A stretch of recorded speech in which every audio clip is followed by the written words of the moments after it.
Okay, so you started in UFC 13 in 1997. Correct.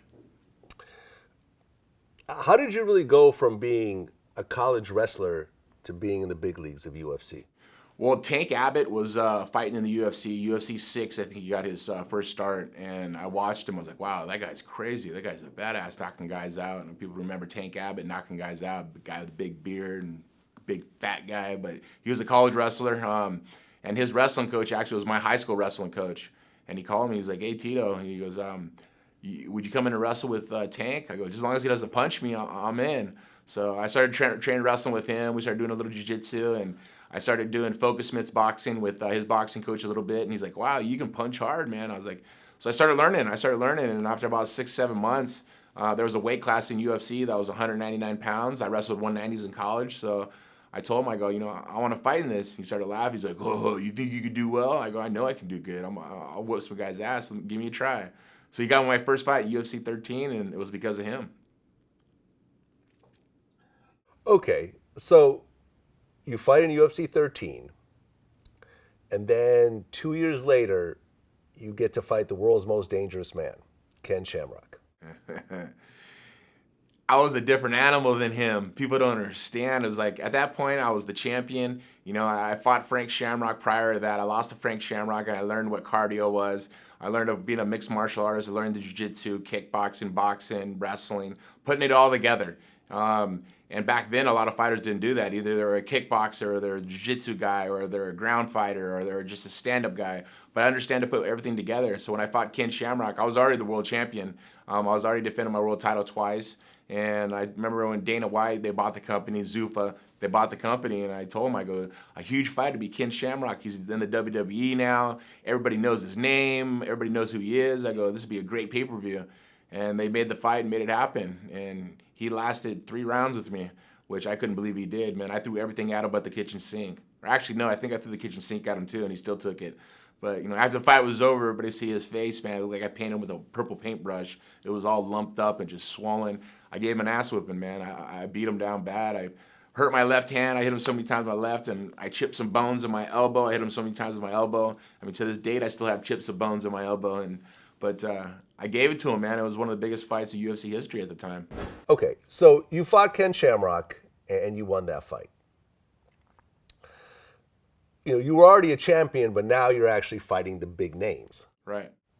How did it feel to be at that level, being so young? It was surreal, man. It was like a dream. It just showed that the hard work was paying off. My dream of being on the marquee of Mandalay Bay, of Tito Ortiz or MGM in Las Vegas, I knew I made it. I knew the hard work was paying off. I really didn't indulge it at all until after it was already behind me. At the time, I was just living moment by moment. I was surviving. It was a survival for me.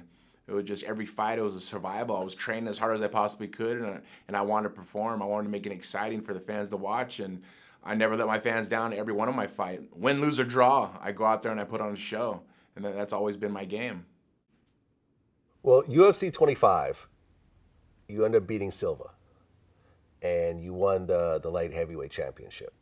Correct. It was actually middleweight championship at the time because it was 199. That was before UFC was bought by Zuffa, and it was 199 pounds. I fought Wanderlei Silva and beat him for the vacant world title. That was right after I fought Frank Shamrock. I lost to Frank Shamrock, and Frank Shamrock retired his title because he didn't want to rematch me because I was beating his ass for 4 rounds, and at the end of the 4th round, he ended up beating me. But they say if you can't beat him, join him. So he said he was retiring, so I went up to his camp up in Sacramento, and I started training with him, and I learned how to use a heart rate monitor. I learned how to, a lot of the training skills that he did, and I just used them to the attributes that I had already. Well, once you got the heavyweight championship, you then defended it five more times. Correct. Yes. Which I guess is the record until Johnny Bones Jones beat it. Yeah. Exactly. And you fought some serious fighters during that time. Yeah, I always fought whoever they had me fight in front of me. Whoever was always the #1 contender, I've always fought him. There was a time that Chuck Liddell had that opportunity, but he fought Jeremy Horn. Jeremy Horn was the #1 contender at the time when I was champion. Jeremy Horn beat him. And then Jeremy Horn fought Elvis Sinisek for the #1 championship to fight me for the title the next fight, and Elvis Sinisek ended up beating Jeremy Horn. So that kind of threw Chuck Liddell to the bottom of the barrel. And then I fought Elvis Sinisek to defend my world title. And then I was supposed to fight Vito Belfort in my next fight, but Vladimir Matyashenko filled in because Vito Belfort got injured about 3 weeks before the fight. And I fought Matyashenko, who was a Pan Am silver medalist in wrestling from Russia. He was a stud, and that was the first UFC that was in Las Vegas, UFC 33. And I defeated him by decision. I dominated each and every round, out-wrestled him. And then comes on to the next fight against UFC 40 against Ken Shamrock.